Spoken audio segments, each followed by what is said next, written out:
ரசிகர்கள் எதிர்பார்ப்பை பூர்த்தி செய்வது கடினமாக இருப்பதாக நடிகர் ரஜினிகாந்த் தெரிவித்துள்ளார். தமிழ் திரையுலகின் சூப்பர் ஸ்டார் ரஜினிகாந்த் தற்போது தனது 170வது படமான வேட்டையன் படத்தில் நடித்து முடித்துள்ளார். பெரும் எதிர்பார்ப்பை உருவாக்கியுள்ள இப்படம் அக்டோபர் 10ஆம் தேதி தமிழ், தெலுங்கு, ஹிந்தி மற்றும் கன்னட மொழிகளில் வெளியாக உள்ளது.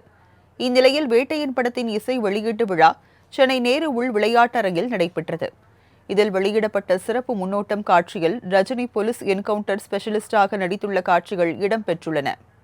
இந்நிகழ்ச்சியில் நடிகர் ரஜினிகாந்த் பேசும்போது தனக்கு கருத்து கூறுவது செட் ஆகாது எனவும், படம் கமர்ஷியலா இருக்க வேண்டும், மக்கள் கொண்டாட வேண்டும் என இயக்குநர் ஞானவேலிடம் சொன்னதாக கூறினார்.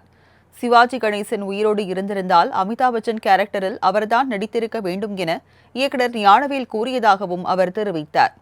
இப்போதெல்லாம் நல்ல இயக்குநர்கள் கிடைப்பதில்லை என வருத்தம் தெரிவித்த ரஜினி, இந்த காலத்தில் ரசிகர்களின் எதிர்பார்ப்புகளை பூர்த்தி செய்வதே கடினமாக இருப்பதாக கூறினார்.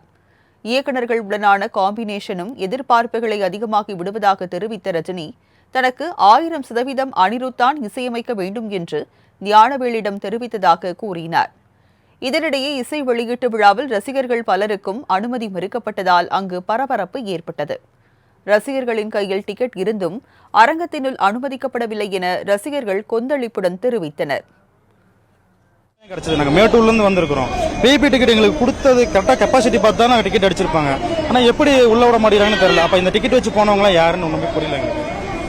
இவ்வளோ பேர் டிக்கெட் வாங்கி இவ்வளோ பேர் ஏமாற்றம் அடைஞ்சு இவ்வளோ தூரம் போகிறாங்க. அவ்வளோ தூரத்தில் மேட்டூர்லேருந்து வந்திருக்கிறோம். நாங்கள் ரொம்ப ஏமாற்றமாக இருக்குது. ஸோ 1000, 3000, 4000 அடிச்சாச்சு, கொடுத்தாச்சு. சீட் நம்பர் இம்பார்ட்டன்ட், ரோ இல்லை, சீட் நம்பர் இல்லை. டிக்கெட் இருக்க தைரியமாக உள்ளே போகலான்னு தான் வந்தேன். ஆனால் கடைசியில் பார்த்தா உள்ளே விடமாட்டாங்க. இடம் ஃபுல்லாக பயங்கர ரெஸ் ஆயிடுச்சு, யாருமே உள்ள அலௌட் இல்லைன்னு சொல்லி கிட்டத்தட்ட ஒரு 200 பேர் 300 பேர் சுற்றி சரௌண்டிங்கில் நிற்கிறாங்க. யாருமே உள்ளே விடமாட்டாங்க. இதனால எங்களுக்கு ரொம்ப ஏமாற்றம் தான்.